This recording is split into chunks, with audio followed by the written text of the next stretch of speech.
wa 'allamaka ma lam takun ta'lam. Allah mengajarkan ilmu kepada engkau wahai Rasulullah perkara yang kamu tidak tahu. Oleh karena yang demikian, seseorang itu bila mana mempunyai ilmu, jangan merasa cukup dengan ilmu yang dia ada, karena yang lebih mulia daripada kita meminta tambahan ilmu dari Allah Subhanahu wa taala. Idza 'alimta syai'an faqad ghaba 'anka asya'u. Kalau kamu tahu satu benda, banyak benda yang kamu tak tahu. Pasal kalau kamu tahu satu masalah, macam ni ke? Maknanya sebelum itu dia tak tahu. Lagi banyak masalah yang dia tak tahu. Maka alangkah sempitnya akal fikiran seseorang bila mana dia membaca 1-2 buku, dengar 1-2 CD, atau dengar di radio, ataupun dengar orang cakap, keluar daripada majlis itu, aku orang berilmu, ada ini sesat, ini dia tak betul, kenapa dia buat macam ni? Hawina, tunggu sekejap dulu. Jangan dibatasi ilmu yang anda dengar tu apa yang anda faham saja. Banyak lagi ilmu yang belum anda tahu. Seorang yang berilmu, dan memang benar orang berilmu, akan beradab kepada ilmu itu sendiri, akan beradab kepada orang yang berilmu yang lain juga. Walaupun orang yang berilmu itu berselisih faham dengan dia,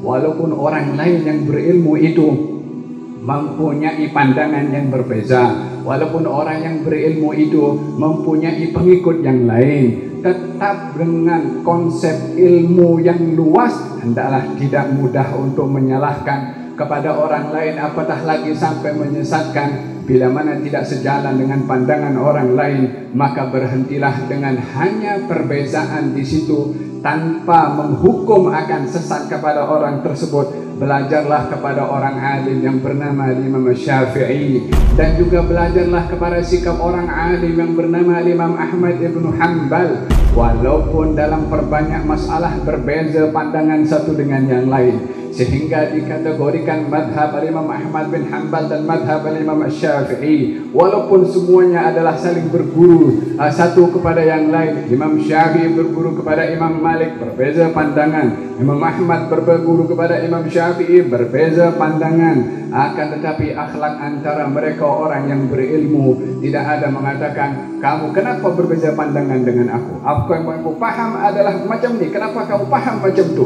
Kamu tak betul karena kamu tidak sejalan dengan pandangan aku. Akan tetapi yang berlaku antara mereka adalah mawaddah, kasih sayang, hormat menghormati. Dikatakan dalam pepatah mengatakan, semakin orang itu luas ilmunya, maka akan kurang protes kepada orang lain yang tak sejalan fikir pandangannya. Tapi semakin sempit ilmu seseorang, semakin mudah untuk menyalahkan kepada orang lain.